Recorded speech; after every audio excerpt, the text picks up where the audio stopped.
A fire at Ginger Hall, a change in student housing, Coach Sean Woods reflects on the Eagles season and find out which celebrities came to town.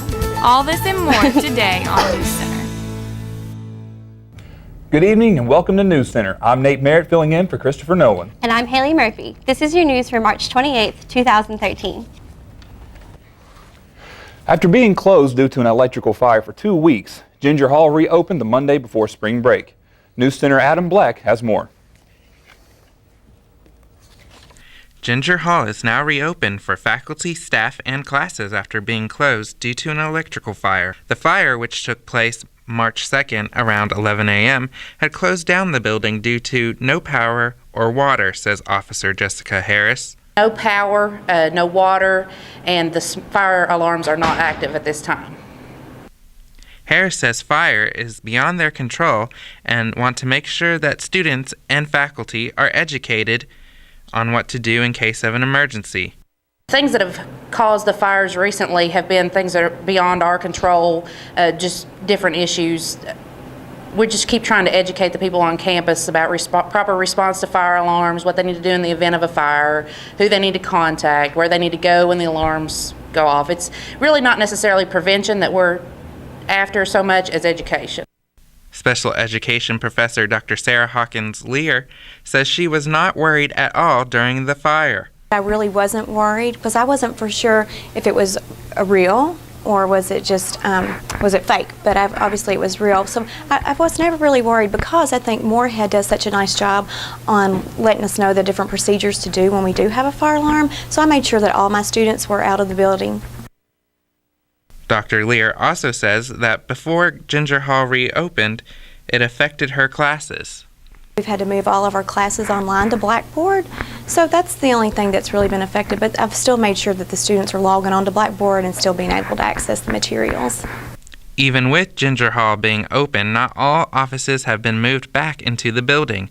Many offices will remain in their temporary space until the end of the semester. Reporting for NewsCenter, Adam Black. To find out where offices in Ginger have been relocated, please visit moorheadstate.edu/Ginger Hall. Some students may be pleasantly surprised to find that changes have been made in the housing process. Housing changes have been made for the upcoming fall 2013 school year. The new changes were made to favor upperclassmen. I wanted to talk a little bit about the new room selection process that we're going to be using this year. Pretty excited about the process and that it tells upper class students that we appreciate them and we appreciate them staying with us. And so it's really intended to be truly seniority based. In the past, we used to say to students, we would pick this is an upper class building and this is a first year building. We're not going to do that anymore. So upper class students can pick to live wherever they want to live. We've just finished the apartment application process. We sent those notifications out last night.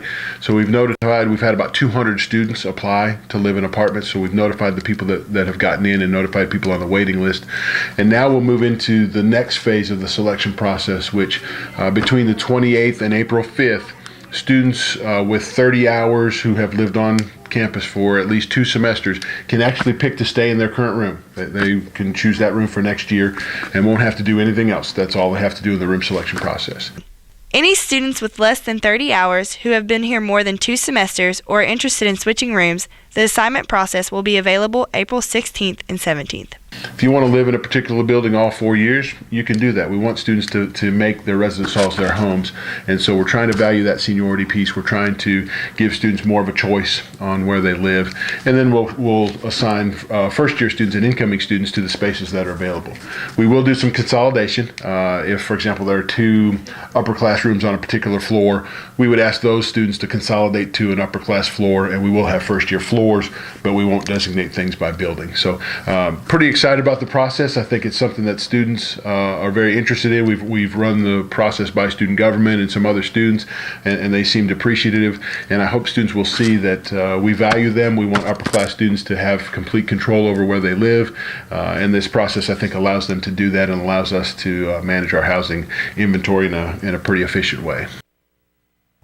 Recent speculation has led many to believe that actress Ashley Judd would be challenging for Mitch McConnell's Senate seat in next year's election. On Wednesday, Judd released an official statement in which she shot down the rumors, saying she will not run for office. Judd said her original reason for running would be to give the people of Kentucky someone who is really looking out for them. A spokesman for her would-be opponent, Mitch McConnell, said that Senator was not worried by Judd's potential challenge. McConnell is currently the longest-serving U.S. Senator in Kentucky history, taking office in 1985. After a 2-month fight in the Kentucky General Assembly, a bill licensing hemp cultivation passed the House on Wednesday. Agricultural Commissioner James Comer, who spearheaded the bill, said he was very pleased with the compromise. From the state politicians that led to the bill's passing, Kentucky State Police, who originally opposed the bill due to fears of hemp complicating marijuana eradication, will now perform background checks on those applying for a growing license. The bill also implements a commission consisting of state representatives, universities, Kentucky State Police, and members of the agricultural community to oversee the process. While the bill has passed the House, it could still be stopped from a veto by the Governor, Steve Beshear. No word yet on whether or not he will veto the bill. We'll be right back after the break with a quick look at weather with Don Young and News Center Notices with Tyler McDaniel and Stephen Middleton.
I'm Don Young. Right now it's pretty nice outside. A little cool over spring break, but glad to be back for everybody.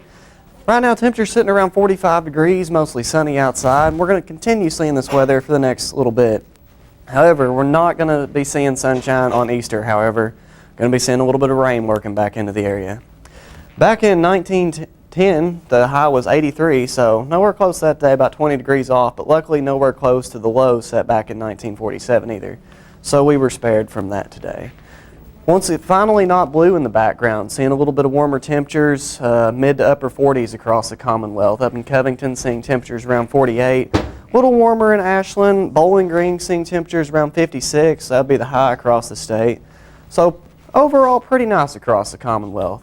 Taking a look at your Doppler radar, courtesy of WKYT, you can see that it's clear totally on the eastern end of the state as well as the western end of the state. So overall, a beautiful day across the Commonwealth. Taking a look at your 24-hour planner, as you can see, around 5 p.m., temperatures around 48. It's already started to cool off a little bit. Fair skies. Moving into the a.m., going to be seeing the temperatures drop quite a bit. Temperatures getting into the low 30s. And then moving into tomorrow, seeing temperatures warm back up and should work our way into a good weekend. For now, let's go ahead and take it to News Center Notices.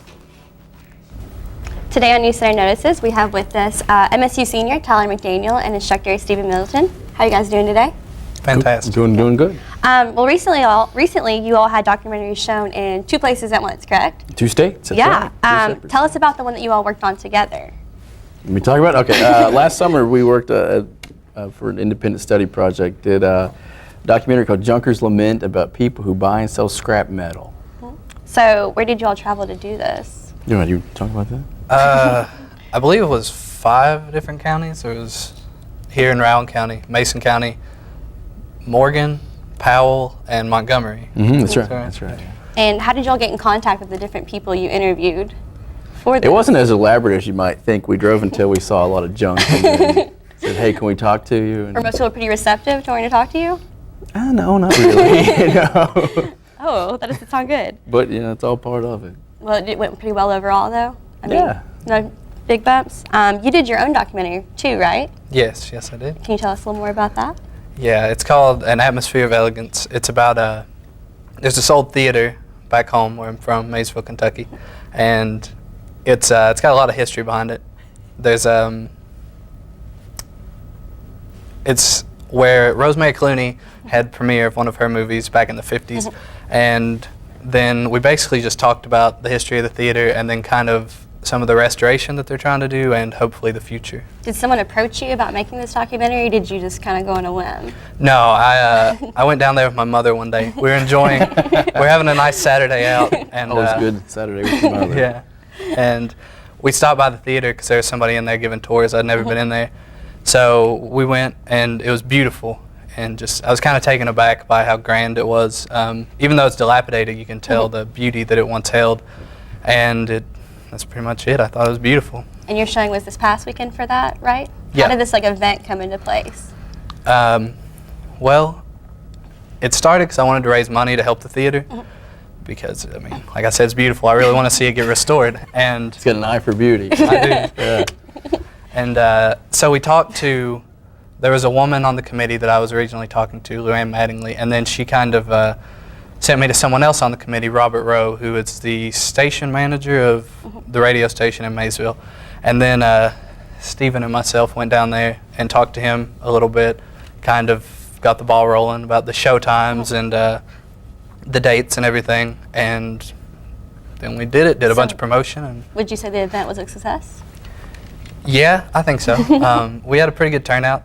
We raised, I know the first day we raised a little over $500. I'm not sure about the second day, so not close to the $3 million that they need, but still On the way. a And nice, yeah. while this was going on, the other documentary right. was shown in Yeah. North Carolina, That's right.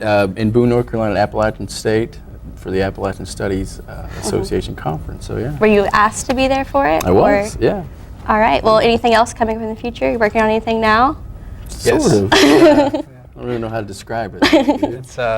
It's kind of about people with really unique, interesting, odd jobs, kind of, that you normally don't see that often. And I noticed a similar theme since I've been editing it. All the jobs that we cover seem to be one-man jobs. Yeah. Where it's just, you have this kind of person shacked up all by themselves working this odd job. So. Interesting. All right. Well, we'll look forward to that. Thank you all for being here today. Thank you. Thank you. We'll be right back after the break.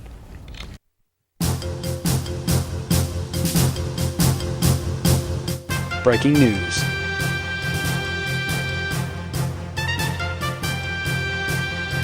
Events happening in Moorhead.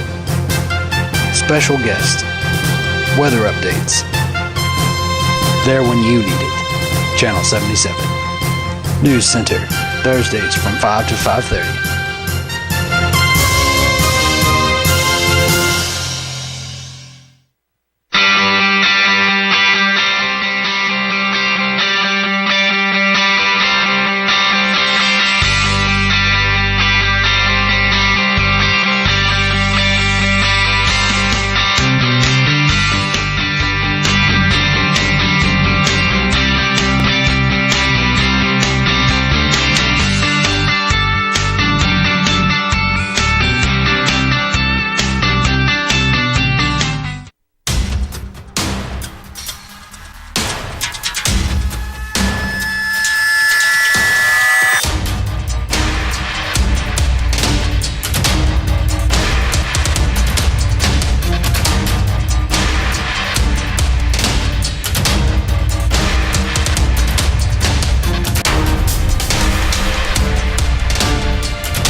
Welcome back to NewsCenter. Right now, temperature is still sitting at around 45, but sunny skies across Moorhead right now.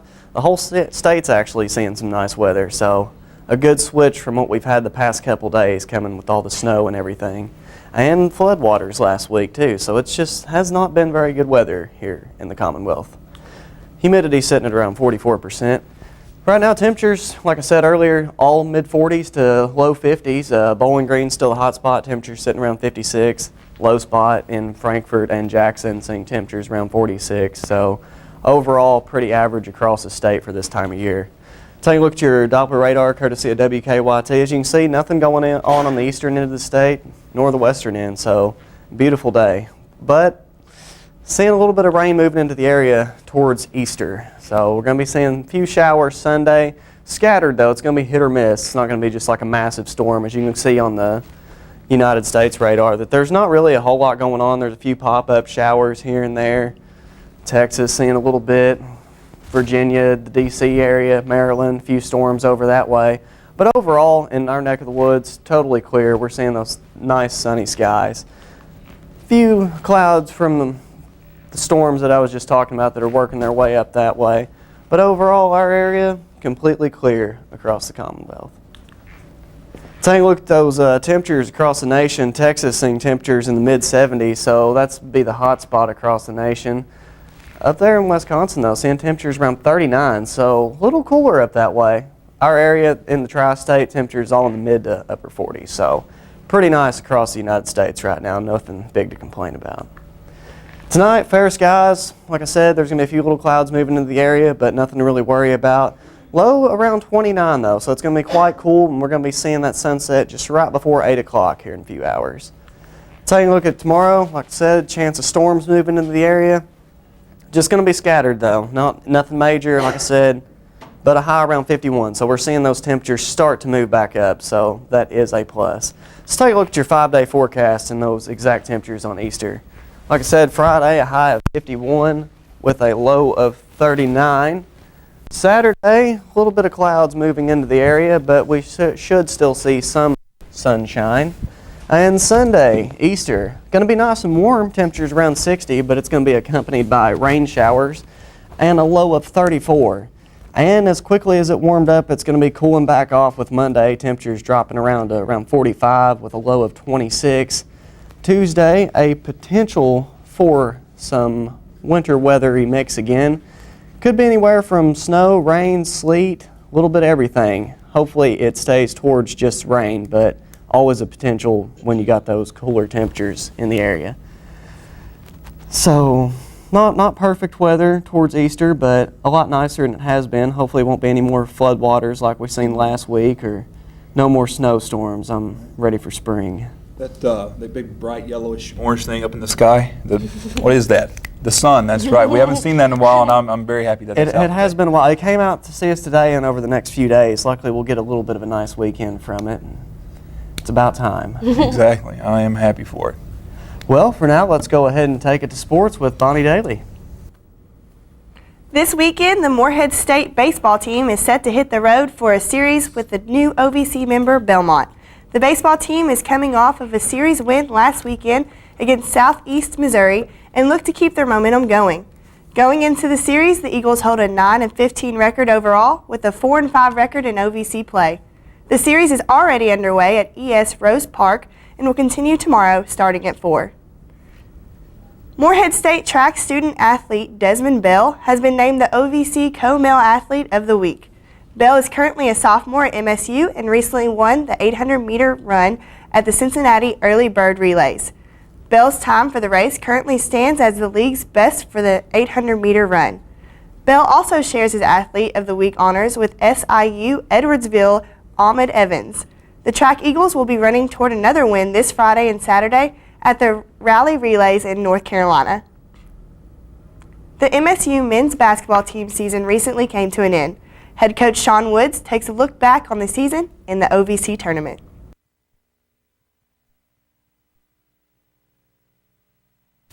The Morehead State men's basketball team went to the OVC tournament, winning in the first round but losing in the semifinals. It was a good experience for me to, once you get into March Madness, everybody's hungry. And we got one win under our belt. It's hard to beat a team 3 times.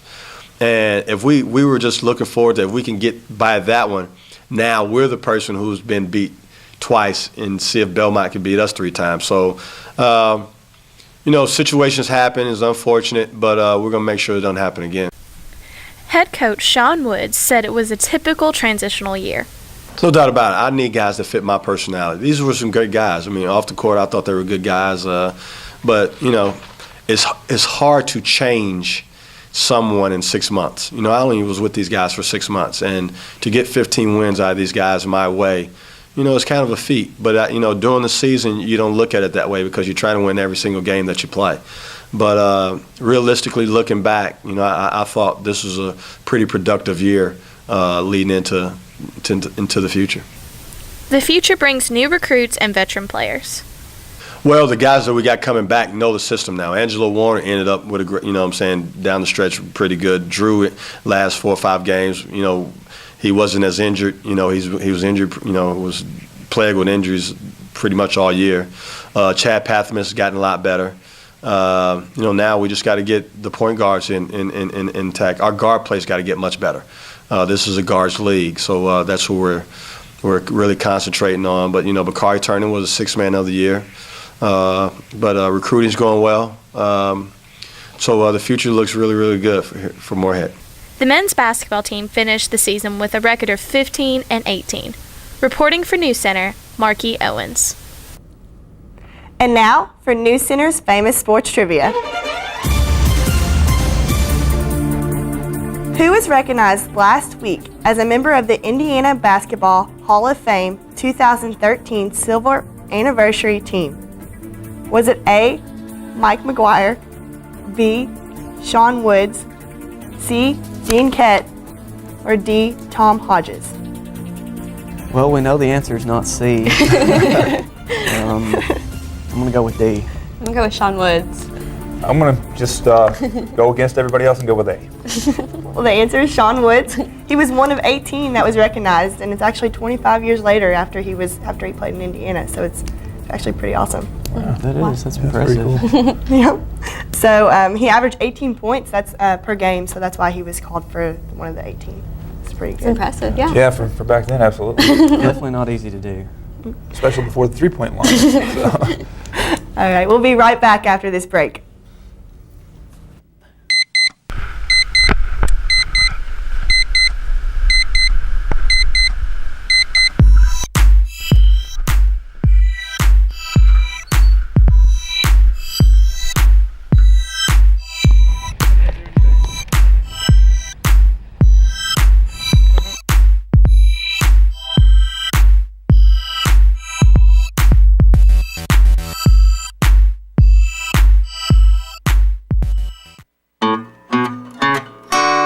Eagle Lake is only a short walk away and allows you to escape from everyday life.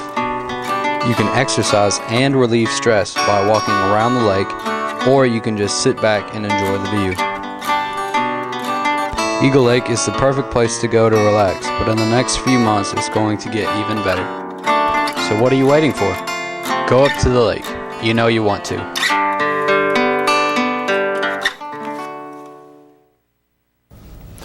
Everyone has their own idea of taking a spring break. NewsCenter asked students and faculty what they did on their break. Over spring break, I got a haircut. Used to be down to here, and I got it all chopped off. I also went to this donut shop in my hometown. It was really good. It had frosting and sprinkles on it. And I went shopping with my mother over spring break. Go ahead, bud. All right, I went to Panama, PCP, baby. I had a rough time, but I had a blast though. With all my friends, enjoyed the time, spring break, college life, MSU, baby. Spring break, PCB, 2013. See, on my term, I didn't have too much fun on spring break. He's lying to you. He had a lot of fun. Kind of stayed at the house, did a little camping, a little shooting, stuff like that. Kind of kept it a little country. Okay, over spring break, I went home to Cincinnati and I got a job at one of the vet clinics because I'm graduating and I need a real person job. On spring break, I went to Panama City Beach. I went parasailing, swam with the dolphins, and got a massage. Over spring break, I slept, broke my glasses, slept some more, overslept, and playing some video games. And on spring break, I went kayaking down the road from my house. On spring break, I sat by the pool, sat on the beach, and sang karaoke all week. On spring break, I moved from one location to another in Moorhead. I like my new place a lot better because my old place had mold and bugs, and my new place does not have mold or bugs. And I wrote a 10-page paper while I was on spring break. It was really long and tedious, but it was wonderful in the end. And also, I got engaged right before spring break. On spring break, I spent most of the time on the beach skimboarding.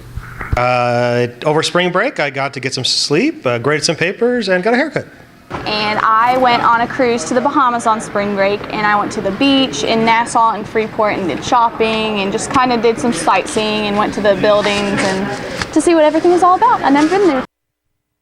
Earlier this month, Moorhead State received an in-kind grant from Siemens PLM Software Global Opportunities. Marky Owens tells us more. Moorhead State University obtained an in-kind grant for the technology department. This is an exciting opportunity for Moorhead State, and it really all started with one of our professors in the Applied Engineering Technology unit, Professor Neelish Joshi. Contacted Siemens International and applied for a grant. So he's the one who initiated this and started it. After the process began, then it was turned over to the foundation. This software is extremely beneficial for the university. The grant actually provides us with all the engineering software. It's called a product lifecycle software. It allows us to design products. It allows us to analyze their life cycle. It allows us to do a lot of additional work, and will even allow us in the future to move into the human body and take a look at design within the human body. But it's a software that's used in production of product. This grant provides a valuable advancement for the Department of Applied Engineering and Technology. Right now, it's with our Applied Engineering and Technology folks, and they're installing it so that we can begin to actually offer it to our students next fall. This is really a neat deal, and it's an important deal because we now at Moorhead State University have the same software that really big schools like Auburn, West Virginia, Carnegie Mellon, Cal Berkeley, MIT, and other schools have. So it's going to raise our applied engineering program to new levels of significance and importance. Moorhead State University is very excited for this grant and looks forward to the success it will bring. Reporting for NewsCenter, Marky Owens.